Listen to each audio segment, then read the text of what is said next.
Hello students, in this video we are going to discuss about how to find laser divergence by a simple geometrical method experimentally. So this is an experiment of divergence of laser. The aim of this experiment is to determine divergence of laser, and the apparatus required are laser source, an optical bench and a screen. The diagram for the same, a block diagram, is shown in this picture. The outcome of this experiment is to describe the properties of laser. Now I will show you the exact setup and I will explain you in detail the procedure to find out this divergence of laser. So let's see. The aim of this experiment is to determine the divergence of laser beam. Laser, all of you know, is an acronym of light amplification by stimulated emission of radiation. Already we learned about laser in detail in class in theory topic. Stimulated emission, all of you know, is a basic principle for the generation of intense, coherent and directional beam of light, which is a laser light. So of such a laser light, in this experiment we are going to find out the divergence.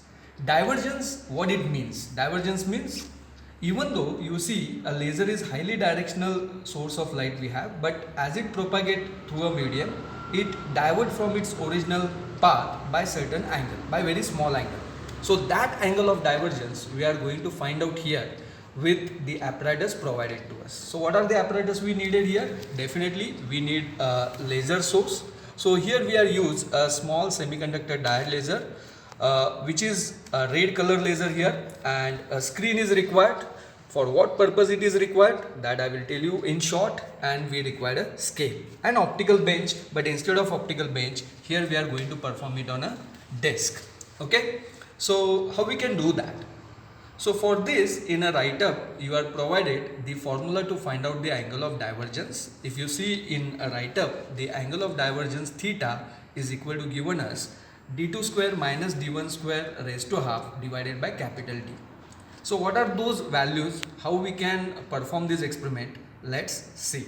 As you may see here in this setup, a laser is mounted on a stand, and on another stand we are mounted a screen, which right now I place at 50 centimeter from the laser source. The screen is at 50 centimeter from the laser source. And now one of the student have to just switch on this laser source. So as you switch on the laser source, on a screen you can see there is a intense spot on a screen. Okay, I hope that all of you are able to see that. So what we have to do, once you get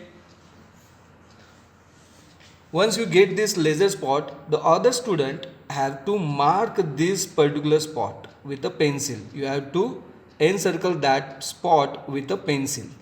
And you see, purposely we are mounted here as a screen the graph sheet. What is the purpose of that? Because by marking the spot on this particular screen, easily we can able to determine the diameter of spot in the first position. So now I request you all to just see what is the diameter of this spot, this shaded part. Okay, so you have to just suppose to find out the diameter of this spot. So this will be your D1. Here this particular diameter, this will be your D1. Okay, so note down that D1 in first position. Now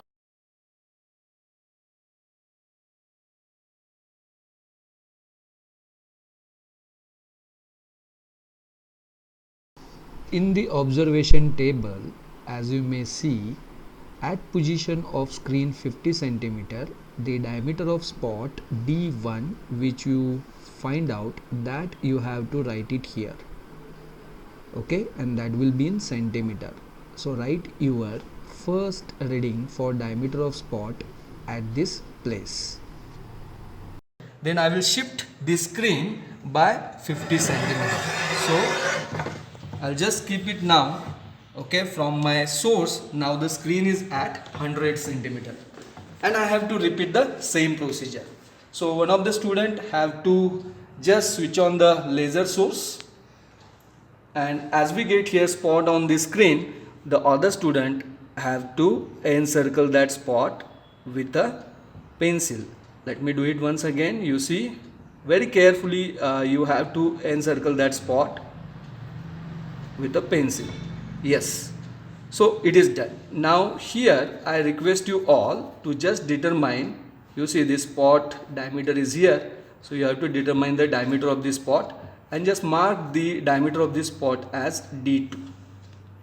Just note down the diameter of spot in second position.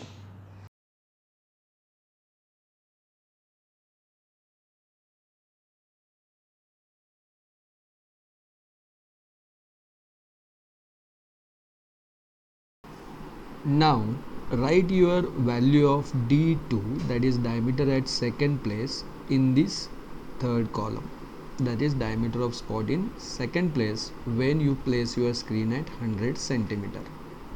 Now you have to repeat the same. Let me take it back again at 150 centimeter.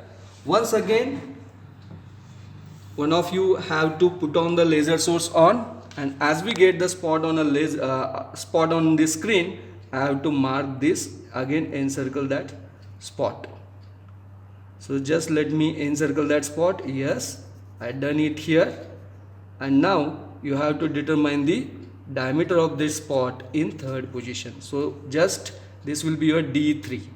Just measure the diameter of spot in position 3.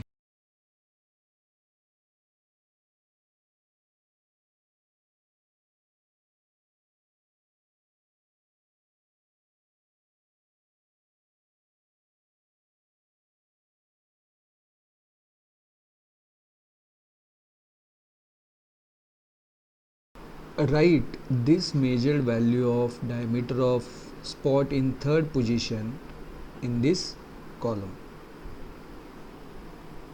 So what you observe here, as I go back from the laser source, you find that the diameter of spot is increasing, little bit it increases compared to the previous one. So this will be your reading number 3. Then again let me go back at 200 centimeter, and once again I will put the laser source on. You find again a little bit more bigger spot that I can see on a screen. Yes, and here again I will encircle that spot. Okay, right, and now you have to find the diameter of that spot in this position. So determine the diameter of this spot in fourth position. This will be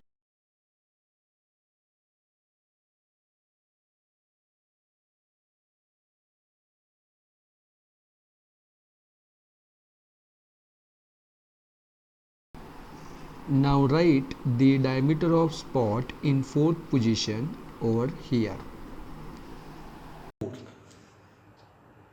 I hope all of you have noted down the diameter at different positions and the position of screen from the source of laser light.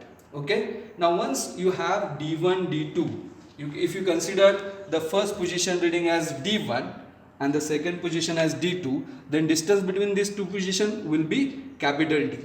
Okay. So using these values and putting it in a formula, we can able to find out the angle of divergence. So as we are here taken 4 readings, so you can have here then 3 theta values. Find the mean of that theta. So that will be our angle of divergence for given laser source. So now as we have all these diameter values at 1, 2, 3 and 4th position, that is up to 200 centimeter from the laser source. So these 4 readings already we have taken.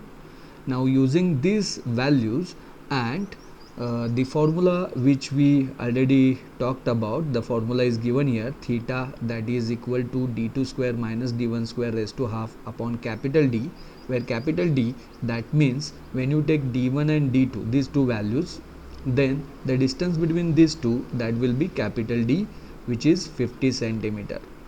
When you take d1 and d3, then it would be 100 centimeter. If you take d1 and d4, then it would be 150 centimeter.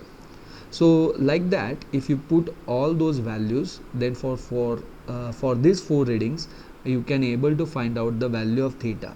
So for these 4 readings there we can get 3 theta values, okay, that is theta 1, theta 2 and theta 3, which will be in radian. Remember, that will be in radian, that you need to convert in degree, then to minute, and then find the mean of all those angle of divergence. So that will be our final answer.